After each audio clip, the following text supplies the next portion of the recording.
Good morning, everybody. I hope that you have had a great week so far. Today, we are going to get started with our Greek and Latin root words that we talked about on Monday when we talked about the class structure that we were going to have. So every time that you have an A-Day on Monday, Wednesday, and Friday, we will be working on Greek and Latin root words. And when you have an A-Day on Tuesday, Thursday, like next week, we will be working in Quill, which is a grammar program online. So for today, we are going to start, like I mentioned, with the Greek and Latin root words. We're going to get started with that for the first time today. So in today's announcement, if you want to go ahead and click on the link, that is going to take you to our Greek and Latin affixes and root word slideshow. So every week that you have that we do the Greek and Latin root words, you will add on to this presentation. So I know that it's a little bit small because it is a Google slide that is embedded. So the best thing to do is to click the blue link up here. Don't make a copy or anything like that. Just click this blue link and it will open it in a new tab for you so that you can see exactly what you are doing.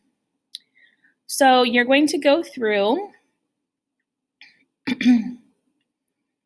and you will add notes to each of these pages. So you will be defining the root word, you'll have example words, and then example sentences.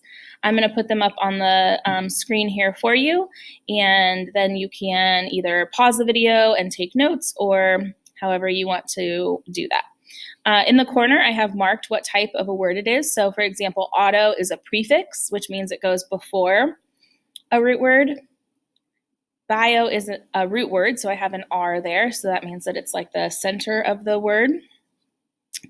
And then we have a suffix, which is logi for this week. So you can always look in the corner to see if it has a P, an R, or an S, and that stands for prefix, root, or suffix. All right. So let me go ahead and present this. Okay, so our first one is auto. And again, like I mentioned, this is a prefix. The definition of auto is self. So when you see a word like autobiography, that's going to tell you that it has to do with something about the self, right? So an autobiography is an account of a person's life that was written by that person. It's about themselves. Another example word is autocracy, a system of government wherein one person has absolute power. So all of the power is on that person's self. Automaton is a moving machine made in the likeness of a human being. So almost like a robot would be considered an automaton. And that is, again, the machine has a self, right? It has like an existence. Even if you think about automobile, right? An automobile moves itself, right? It doesn't need a horse to pull it like they used to use a horse and buggy. It just moves on its own. So it's moving itself. So whenever you see that prefix for auto, you know that it has something to do with self. Some example sentences. Many famous people choose to write autobiographies about their lives. A dictatorship is a form of autocracy. And some people fear that automatons will someday rule the world. So if you want to go ahead and pause the video here, and then you can take down these notes. When you finish taking the notes, just resume the video, and then we will be able to go on to the next slide.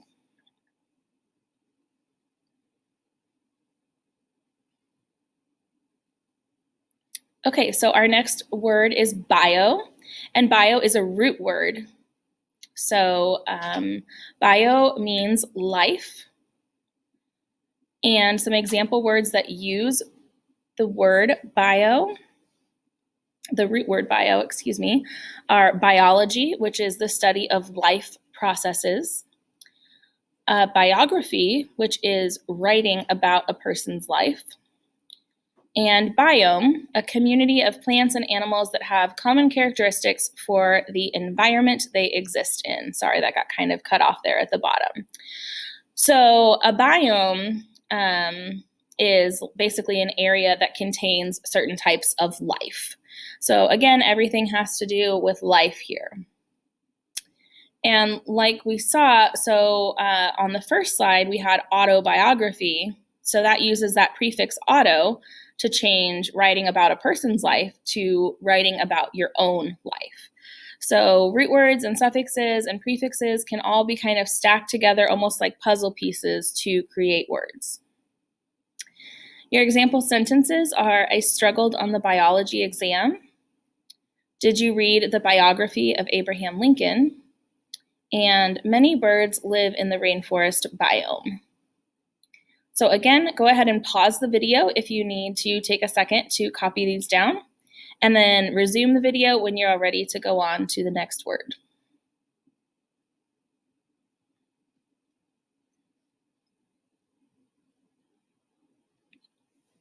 Okay, so our last suffix that we're going to look at today is logi. And logi is the study of. So anytime that you see a word that ends with L-O-G-Y, logi, that's going to give you a clue that means that it's the study of something. So for example, if we have biology, well, we just learned that bio means life. And so if we combine bio, meaning life, with logi, meaning the study of, then even if we had never seen that word before, we would be able to kind of make an educated guess that would mean the study of life and life processes. Another example is anthropology. So that is the study of humans in the past and the present. So again, we see that L-O-G-Y, so we know that's going to be dealing with studying something. Meteorology is the study of atmospheric science. Again, we see that L-O-G-Y, and we can then guess that has something to do with the study. The prefix that's attached to that obviously then has to do with weather patterns and atmospheric science. The example sentences that we have, I want to study biology in college. The anthropology department is excavating the ruins of an ancient town. And meteorology is important to understand weather patterns. So again, go ahead and pause the video, copy these definitions and examples down, and when you are ready, go ahead and unpause and resume the video.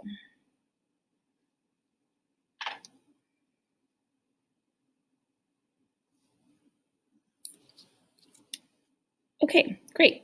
So for today, that's all we're going to do with the root words. It's basically just sort of like our warm-up for the day. On Friday, we will have another activity that we will do with these words, and we're going to start kind of building a list of words for you to learn, and occasionally we will have quizzes over the sets that you have learned so far. So nothing to worry about right now, but do make sure that you're reviewing these, and our goal is that you're actually learning them, not just writing them down once and then forgetting about them. So we will continue to do work with them on Friday, but for now, on your student copy that you had on Canvas, if you want to go ahead and just submit once you have that all filled out so that we can keep track of what you are doing there. Then you can go back to your announcement for the day, and we will get started on our work for today. So just a quick reminder, I do think that most of you have done this, but if you haven't uploaded your video and left 2 comments on your classmates' videos, I have the link right here to the This Is Me video assignment from Monday, and make sure that you go in and upload your own video and then also leave those 2 comments on a classmate's video. You get points for leaving those comments, so don't forget to do that. There are instructions that are already embedded in that assignment. So if you aren't sure how to do something, all of the instructions are there. The next thing that we're going to do today is write our letter to teacher. Again, I know that some of you did turn this in last time, so if you already turned this in, great. You can just go ahead and skip this and move on to the next. For those of you who have not done this yet, again, I have all of the instructions in a video linked to the assignment. So I'm not going to go into too much detail on it here. I'll just point it out to you once it loads. Very slowly. Okay, so the video instructions are right here for the letter to teacher. So if you have any questions about that, of course, feel free to call in to our question and answer Zoom time. All right, next on our agenda is our syllabus review and acknowledgement form. So you can click on this link for the syllabus review and it will pull up our syllabus so that we can just briefly go over it. We reviewed most of it on Monday, but just a couple of things that I want to point out to you. I'm not going to read every sentence on here to you either. You are all surely capable of doing that, so I'm not going to go through every single thing. But just at the top is a description of our course, our units of study, which I kind of touched on briefly on Monday in Monday's video, but you can kind of see the breakdown and see sort of the text that we use and the different skills, the supplies that you will need each day, our grading policy.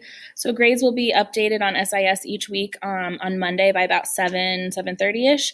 And the student handbook does have information on grading scales. We just follow the same, 90% to 100 is an A, 80 to 89 a B, and so on. Late work policies. So classwork can be accepted late with a 10% reduction in final grade.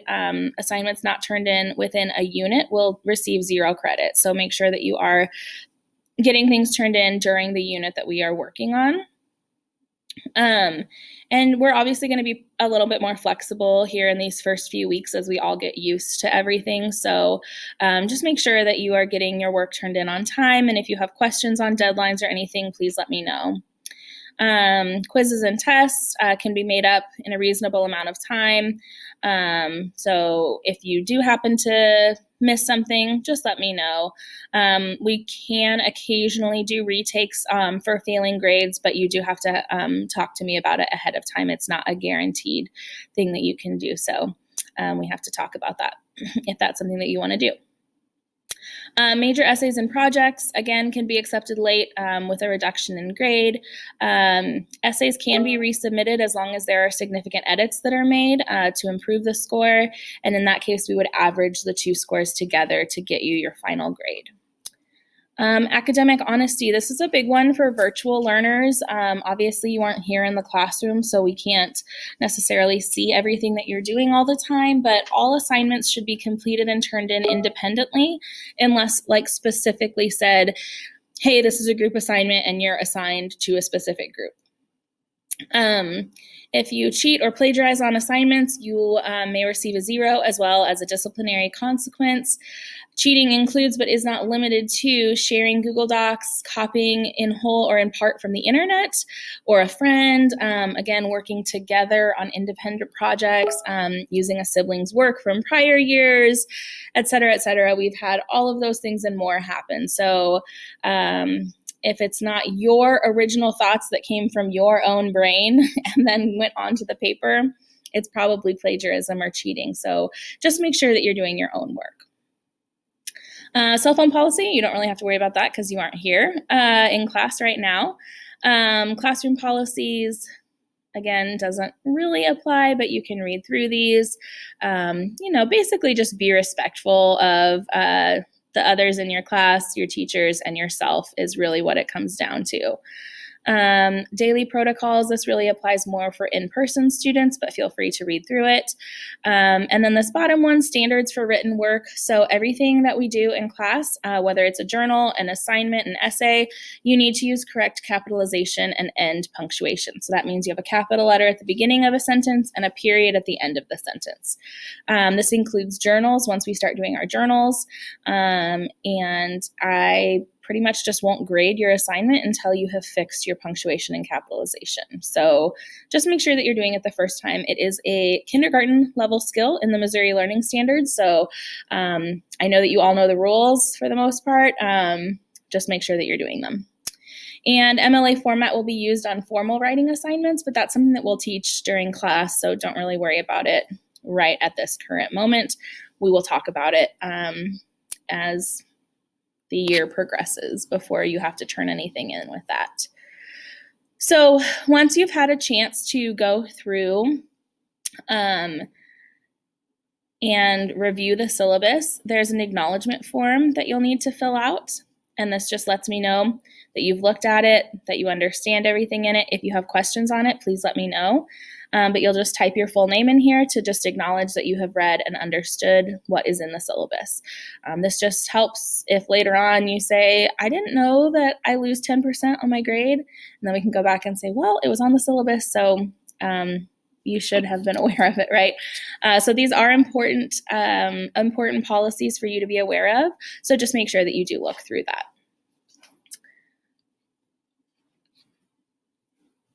Okay, so once you have filled out the acknowledgement form, then we are going to go through some notes about something called the Schaefer method. So the Schaefer method is a method for structuring your paragraphs so that you include everything that you need to and everything is organized and you can kind of check your work as you go.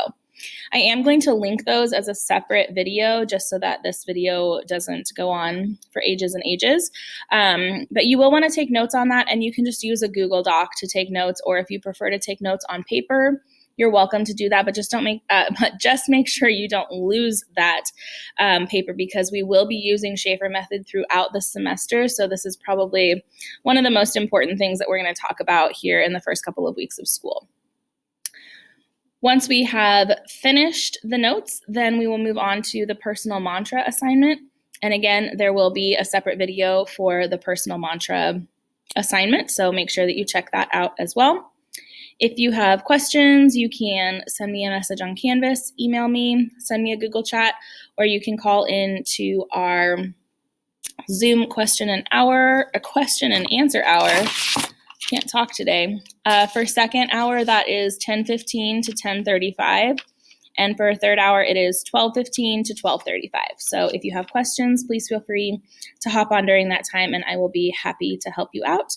Otherwise, I will talk to you all on Friday, and have a great rest of your day.